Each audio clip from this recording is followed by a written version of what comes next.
Kadang, kita terlalu sibuk bekerja, sampai lupa kalau ada seseorang di samping kita. Seharusnya sudah nggak ada di dunia ini. Malam itu sunyi. Pabrik tua itu masih menyala. Suara mesin masih terdengar dari kejauhan. Di ruang produksi, seperti biasa, Pak Adi sedang sibuk menyusun bahan baku. Tak ada yang aneh, kecuali satu hal. Pak Adi sudah meninggal. Sudah dikubur 1 bulan yang lalu. Tapi dia masih masuk kerja. Masih absen. Masih makan siang di kantin. Masih menyapa dengan senyum lelahnya seperti biasa. Teman-temannya tak sadar. Mereka pikir, mungkin Pak Adi belum pulang ke kampung. Padahal jenazahnya sudah lama dimakamkan. Cerita ini bukan hanya tentang hantu, tapi tentang seseorang yang begitu mencintai tanggung jawab, hingga jiwanya tak bisa pergi meski tubuhnya sudah mati. Dan malam itu, semua mulai berubah. Sebelum memulai kisahnya, pasang earphone-mu, biar horornya terasa lebih nyata. Kalau kamu suka cerita kayak gini, jangan lupa like, komen, subscribe, dan share ke teman-temanmu. Lorong Misteri selalu punya kisah yang siap bikin bulu kuduk merinding. Dari semua karyawan, cuma dia yang gak pernah absen. Bahkan saat hujan deras, banjir, atau mesin pabrik rusak pun, dia tetap datang. Tapi siapa sangka, dia sudah tidak hidup. Pagi itu langit mendung menggantung rendah di atas atap seng pabrik. Udara terasa lembab, bau oli dan karat bercampur jadi satu. Di barisan pertama dekat mesin pres, sosok Pak Adi sudah berdiri, seperti biasa. Seragam kerjanya rapi, tapi lusuh. Sepatunya penuh noda lumpur kering. Tangannya sibuk menyetel mesin dengan gerakan yang hafal di luar kepala. Pak Adi udah dari tadi ya, sapa Iwan sambil meletakkan helm kerjanya. Pak Adi menoleh, hanya sebentar, lalu mengangguk tanpa suara. Sejak beberapa minggu terakhir, teman-temannya mulai memperhatikan satu hal, Pak Adi tidak pernah bicara lagi. Tapi semua sibuk. Tak ada yang benar-benar memperhatikan. Mungkin dia lagi banyak pikiran, pikir mereka. Yang jelas, absen Pak Adi selalu terisi. Tanda tangan di daftar hadir, ada. Lembur, dia ikut. Bahkan saat rekan-rekan lain mulai mengeluh tentang shift malam, Pak Adi tetap datang. Sendiri. Diam-diam. Tak ada yang tahu bahwa yang mengisi daftar hadir itu bukan lagi tangan manusia yang hidup. Kadang, kematian gak selalu datang dengan suara. Kadang dia cuma tinggal diam dan meninggalkan bau yang gak semua orang peka. Hari itu, suhu di ruang produksi terasa lebih panas dari biasanya. Kipas angin di sudut langit-langit berputar lambat, hanya mengaduk debu.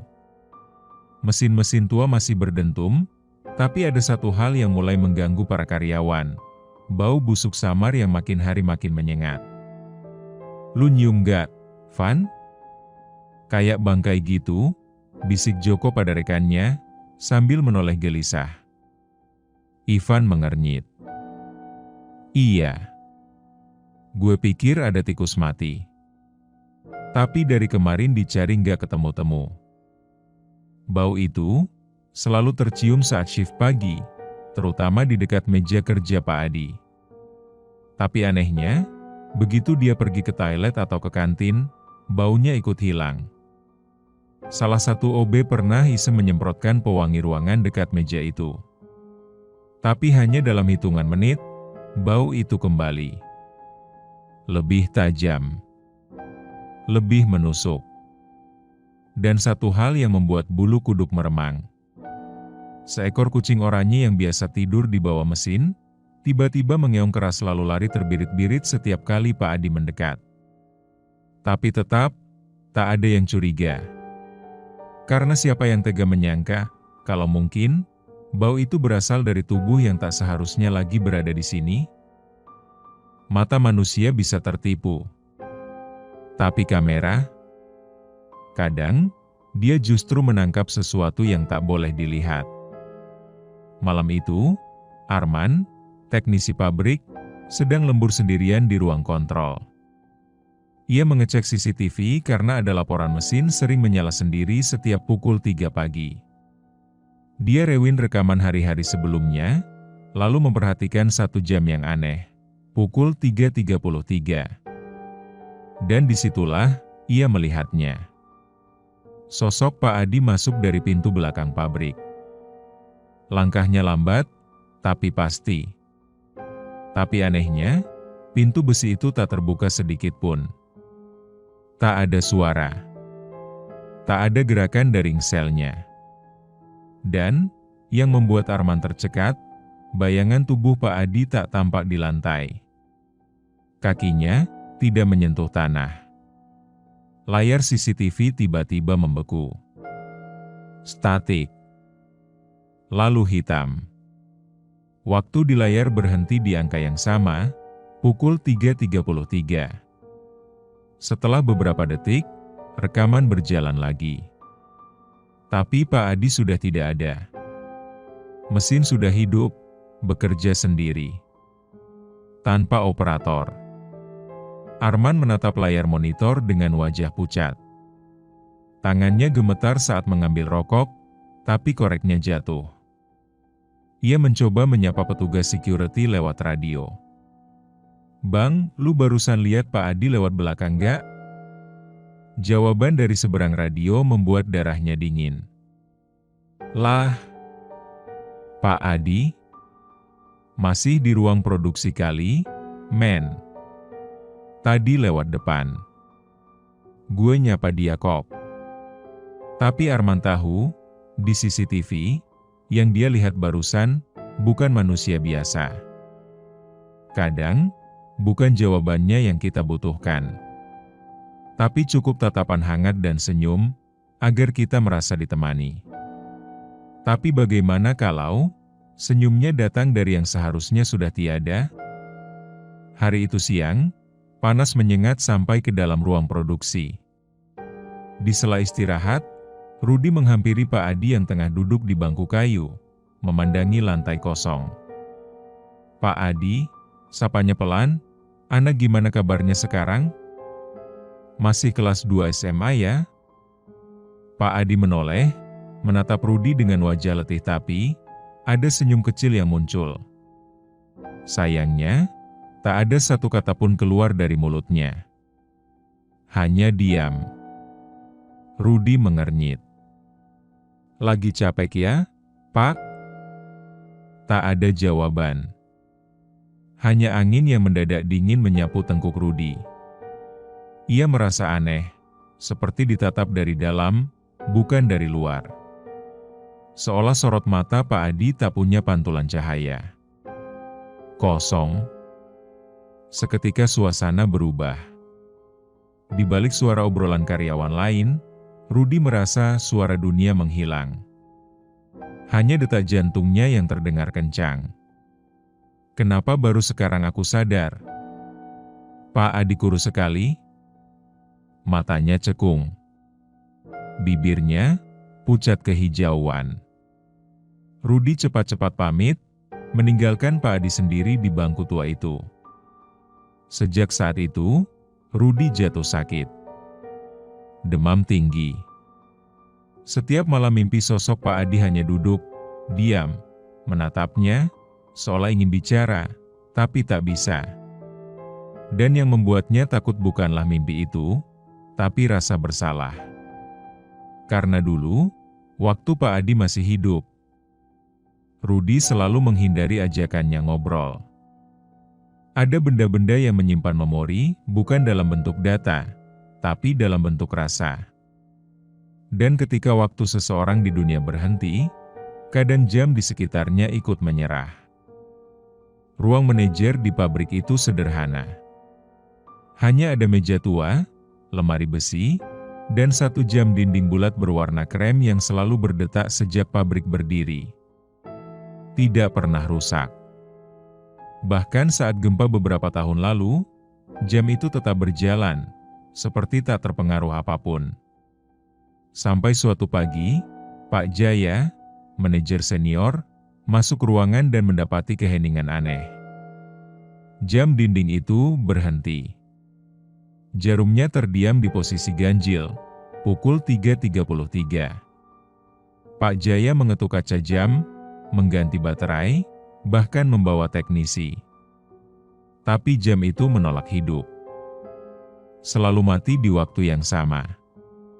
Pukul 3.33 saat iseng mencocokkan data shift, Pak Jaya baru sadar, pukul 3.33 itu adalah waktu di mana Pak Adi dulu sempat dilarikan ke rumah sakit karena serangan jantung. Ia dinyatakan meninggal tepat pada jam itu. Sehari setelah lembur malam terakhirnya. Jangan-jangan ini cuma kebetulan, pikir Pak Jaya. Tapi entah kenapa, dadanya terasa sesak. Seperti ada yang belum selesai. Sejak saat itu, setiap ia masuk ruangan itu, hawa dingin menyambutnya. Dan jam tua itu tetap diam. Seolah menunggu sesuatu. Atau menandai sesuatu. Dan di ruang yang sama, malam harinya, ada staf kebersihan yang mengaku mendengar ketukan dari dalam lemari besi. Tapi ketika dibuka, isinya hanya kertas tua dan seragam lama, milik Pak Adi. Kadang, yang paling menyakitkan bukan kematian. Tapi ketika pesan terakhir kita tak pernah sampai. Hari itu, Tono, OB senior di pabrik, diminta membersihkan loker-loker lama yang sudah tidak terpakai. Sebagian besar kosong, hanya berisi debu dan sarang kecoa. Tapi ketika membuka loker nomor 27, Tono terdiam. Itu loker milik Pak Adi. Di dalamnya, tergantung rapi seragam kerja lusuh, topi bekas oli, dan satu amplop kuning kecoklatan. Di bagian depannya tertulis dengan tangan gemetar, untuk yang peduli. Tolong sampaikan ke anak saya. Tono menyerahkan surat itu ke HRD. Tapi tidak ada yang benar-benar berani membacanya. Sampai akhirnya, manajer membukanya dalam rapat kecil karyawan. Tertulis dengan pena hitam, tinta sudah mulai pudar. Maaf kalau saya jadi beban di pabrik. Saya sadar, tubuh ini nggak kuat lagi. Tapi saya harus kerja. Demi Sinta, anak saya. Dia mau lulus SMA, dan saya janji, saya akan bayar uang sekolahnya. Kalau saya nggak bisa datang besok, tolong, jangan marah. Saya cuma mau istirahat sebentar. Tanggal di surat itu mencengangkan semua orang. H1 sebelum Pak Adi meninggal dan yang lebih menyayat, di pojok kanan bawah, tertulis kecil, saya sayang kalian semua. Walau nggak banyak yang sadar saya ada. Ruangan sunyi. Tak ada yang bicara. Beberapa karyawan menunduk, menahan air mata. Yang selama ini mereka anggap hanya teman kerja biasa, ternyata menyimpan beban hidup yang luar biasa berat. Tapi sayangnya, pesan itu sampai terlambat. Manusia seringkali menunggu kehilangan, sebelum akhirnya berdoa. Tapi bagi jiwa yang belum tenang, doa bukan sekadar tradisi, itu jalan pulang. Setelah surat Pak Adi ditemukan, suasana di pabrik berubah. Tidak ada yang bisa bekerja dengan tenang. Banyak yang merasa bersalah. Mereka mulai sadar bahwa selama ini, mereka tak pernah benar-benar memperhatikan Pak Adi. Akhirnya diputuskan, malam Jumat itu, seluruh karyawan mengadakan doa bersama di aula kecil pabrik. Sebuah tahlilan sederhana. Duduk bersila beralaskan terpal, diterangi lilin dan lampu emergensi. Pak Jaya memimpin doa. Suara ayat-ayat suci menggema di ruang sunyi. Tapi di tengah bacaan listrik padam. Mendadak. Semua lampu mati, lilin berkedip satu persatu seperti ditiup angin. Lalu terdengar suara. Samar, tapi jelas. Tangisan lirih seorang pria. Bukan tangisan mengerang. Tapi seperti rintih, lelah, penuh penyesalan. Saya cuma mau anak saya lulus, semua terdiam. Suara itu tak datang dari pengeras suara. Tak dari luar. Tapi dari tengah-tengah mereka. Dari kursi kosong, yang sengaja disisakan untuk mengenang almarhum. Pak Jaya bergetar. Bibirnya bergetar saat melanjutkan doa. Beberapa karyawan menunduk, ada yang menangis pelan. Bukan karena takut, tapi karena merasa bersalah. Kita terlalu sibuk mengejar target sampai lupa, ada seseorang di sebelah kita, sedang menahan beban hidup sendirian. Dan malam itu, untuk pertama kalinya sejak kematiannya, Pak Adi benar-benar hadir. Bukan sebagai hantu menakutkan, tapi sebagai jiwa yang belum sempat pamit dengan layak. Ada jenis mimpi yang tak datang dari alam bawah sadar, tapi dari jiwa yang ingin berpamitan. Dan saat mimpi itu dialami banyak orang, mungkin itu bukan mimpi biasa. Beberapa hari setelah malam doa itu, pabrik kembali berjalan seperti semula. Mesin kembali berdentum, jadwal kerja dipenuhi, dan tumpukan barang masuk terus berdatangan. Tapi para karyawan tahu ada sesuatu yang berubah.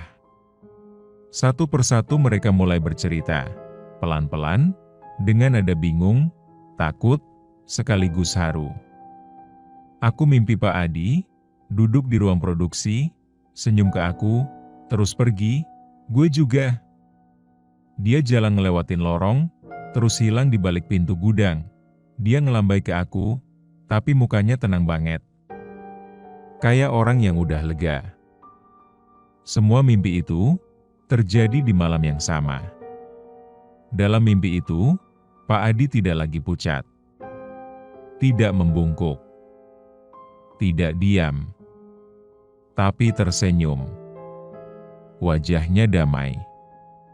Ia berjalan perlahan melewati barisan mesin, lalu menghilang di balik cahaya lampu yang redup. Dan yang paling membuat semua terdiam. Di tangan kirinya, ia menggenggam foto anak perempuannya. Di tangan kanannya, ia membawa tas kerja robek yang dulu selalu ia bawa ke pabrik. Seolah ia siap pergi. Malam itu, tak ada yang bicara. Tapi di hati semua orang, terasa hangat yang aneh. Seperti beban yang pelan-pelan dilepaskan. Mungkin, Pak Adi hanya menunggu satu hal, dihargai. Dan lewat mimpi itulah, ia akhirnya bisa berpamitan. Ketika seseorang benar-benar pergi, biasanya mereka meninggalkan sesuatu, atau justru mengambil bagian dari dirinya agar tak lagi diganggu. Karena mereka sudah selesai. Pagi itu, suasana pabrik tenang. Terlalu tenang. Tak ada lagi bau aneh. Tak ada lagi suara langkah misterius tengah malam. Bahkan jam tua di ruang manajer mendadak berdetak kembali. Seperti tak pernah rusak sebelumnya. Mendadak, semua terasa hampa. Tono, si OB yang dulu menemukan surat Pak Adi, diminta kembali membuka loker nomor 27. Sebagai bentuk penghormatan, katanya. Mereka ingin mengemas barang-barang terakhir Pak Adi untuk diserahkan ke keluarganya. Tapi saat kunci diputar dan pintu dibuka, loker itu kosong. Tak ada seragam. Tak ada topi lusuh. Bahkan sepatu kerja yang dulu selalu diletakkan rapi, ikut menghilang. Yang tersisa hanya satu benda, ID card lama milik Pak Adi. Tapi plastik pelindungnya sudah retak, dan bagian wajah di kartu itu mengelupas. Hilang. Dan satu foto kecil yang terjatuh ke lantai. Foto itu, wajah anak perempuan, duduk di depan sekolah dengan seragam SMA, tersenyum malu. Di bagian belakangnya tertulis, "Untuk Sinta, dari Bapak." Para karyawan berdiri diam. Ada yang mulai menangis pelan. Bukan karena takut, tapi karena sadar, Pak Adi benar-benar sudah pergi. Tapi sebelum pergi, dia mengambil kembali bagian dirinya yang tertinggal.